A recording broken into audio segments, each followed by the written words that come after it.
We'll begin with a devastation in northeast Nigeria, Borno State, where several roads, houses in Maiduguri, the state capital, have come under heavy impact from floodwaters. Residents of the affected communities have been forced out of their homes and business areas, and they're seeking respite in other city centers. The floodwaters comes after days of torrential rains, and the reported opening of Alo Dam to prevent a break. Prison wall located along the custom area was broken by the flood, as some inmates are reported to have drowned, while several others escaped for their lives. But that's not all. Vice President Kashim Shettima has visited Maiduguri, the Borno State capital, where he's gone for an on-the-spot assessment. And during his visit, he gave an assurance that the administration of President Bola Tinubu will tackle the challenges of flood in Nigeria by developing a comprehensive roadmap. And they see the vice president wading through water. He also noted that though the factors leading to the ravaging flood and other recurring disasters in the country are diverse, the recent flood has ravaged several houses in the metropolis, including the Sheh's Palace, University of Maiduguri Teaching Hospital, Sanda Kirima Park Zoo, some of the many infrastructures that have been affected.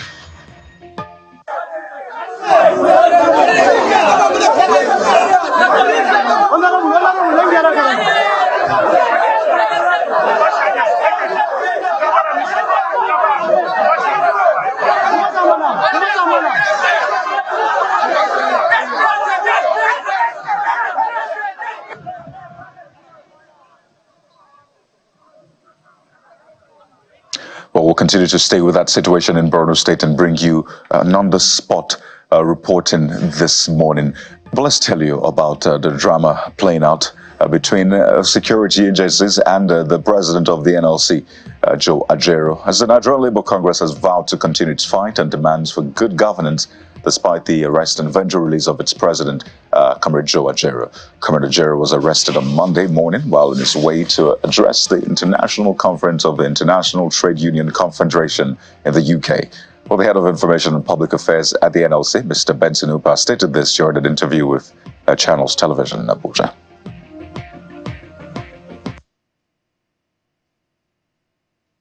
To the best of our knowledge, at the time of his arrest, no reason was given, and we consider it an act of state harassment. We're in a police state, but we'll find that quite embarrassing, not because we do not know the character of the regular police state, but that the people perpetrating this evil themselves were once called themselves champions of democracy. And we have them here on video clips, chanting, saying all manner of things against previous governments at Ojota. If anybody within this administration thinks by harassing Joe Ajaero or by monitoring the executives of NLC, tapping their phones, invading their privacies and all of that, that they will take us off our trajectory, they'll be making a very costly mistake, because Nigerians are with us on this. I want to tell you this. Well, let's hear from the government, which is terming as wrong and false accusations of human rights abuse in the aftermath of the arrest of the NLC president, Mr. Joe Ajaero, who was stopped from traveling abroad. And according to a statement by a special advisor on information and strategy to President Tinubu, Sabayo Nanuga, the Trade Union Congress in the United Kingdom opened its conference in London with its leader, in the words of Mr. Nanuga, making claims about human rights abuses and violations in Nigeria based on what he described as a misunderstanding of a situation on ground.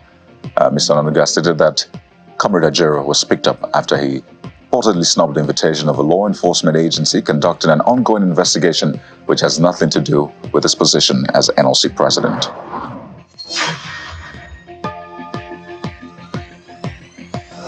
Well, let's talk some security now. The Armed Forces of Nigeria is again assuring Nigerians and all residents that the military, in collaboration with other security agencies, is working tirelessly to arrest Bela Turji, a bandit kingpin operating along the Sokoto-Zamfara state axis. Addressing a news conference in Abuja after a meeting of service chiefs and heads of other security agencies, the Chief of Defense Staff, General Christopher Musa, vows to capture the bandit kingpin in addition to neutralizing other criminal elements terrorizing the nation. Like I said, it's just a deranged individual that feels power, but I can bet you that it's just a matter of time. A matter of time, we're going to get this here, and I can assure you, within the shortest possible time, we're going to address that issue on payment. On the issue of payment, that is what they live on, and it shows you the desperation they are in. One, even when they get the money, they don't have where to use it. Two, is that the money they're getting, they know it's blood money. Now, the Nigerian Navy's forward operating base Formoso has handed over vessel MV Bravo Alero laden with approximately 200,000 liters of suspected illegally refined automotive gas oil, along with its 3 crew members, to the EFCC for further investigation and possible prosecution.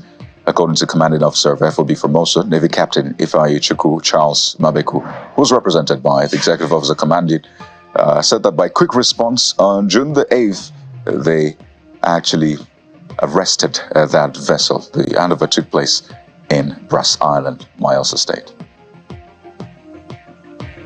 And ahead of the Edo State governorship election on September the 21st, the Commissioner of Police has given assurances of security agencies' determination to ensure that the exercise is peaceful as security officers begin to clamp down on people with illegal firearms. The police chief gave the assurance at a meeting of Interagency Consultative Committee meeting on election security in Benin City, the state capital. Well, the chairman of INEC, Professor Mahmoud Yakubu, is also optimistic that the exercise will be a success.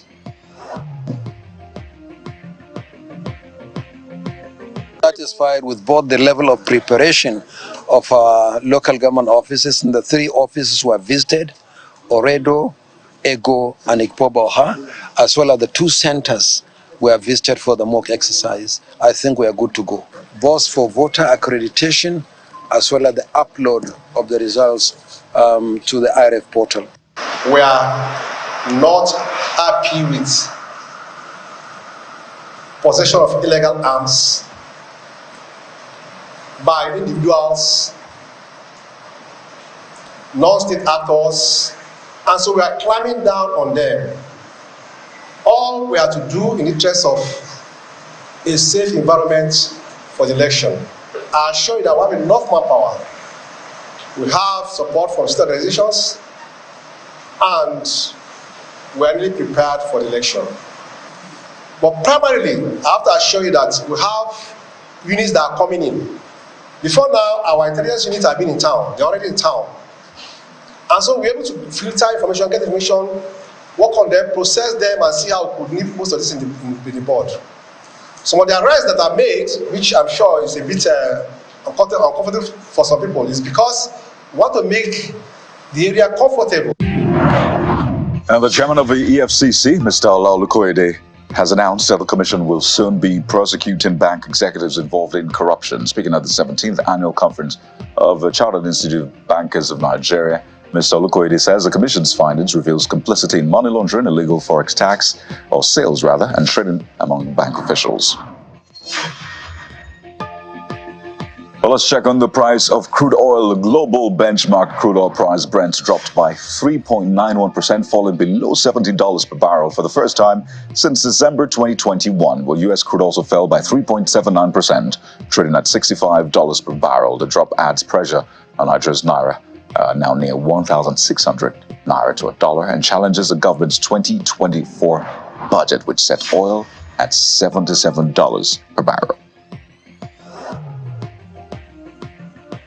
And outside the country, yes, all eyes are on the U.S. presidential debate outcome between Vice President Kamala Harris and former President Donald Trump. But let's tell you that Ukraine targeted the Russian capital on Tuesday in its biggest drone attack so far, killing at least 1 and wrecking dozens of homes in the Moscow region and forcing around 50 flights to be diverted from airports around Moscow. Well, this is a developing situation, and we'll bring you more updates from what has been described as the biggest attack by Ukraine so far.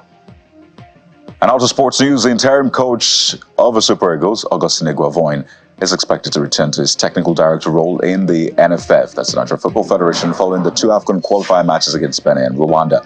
The NFF had appointed Iguavoin as the team's interim coach following its inability to secure the services of German coach Bruno Labbadia due to stringent German tax laws. So this is his fourth stint in charge of the Nigerian national team, having previously managed a team from 2005, 2007, in 2010, and again in 2022. And those are the top stories making the rounds this morning. Well, there's a lot of back and forth about whether or not Iguavoin should be retained as the coach of the Super Eagles. But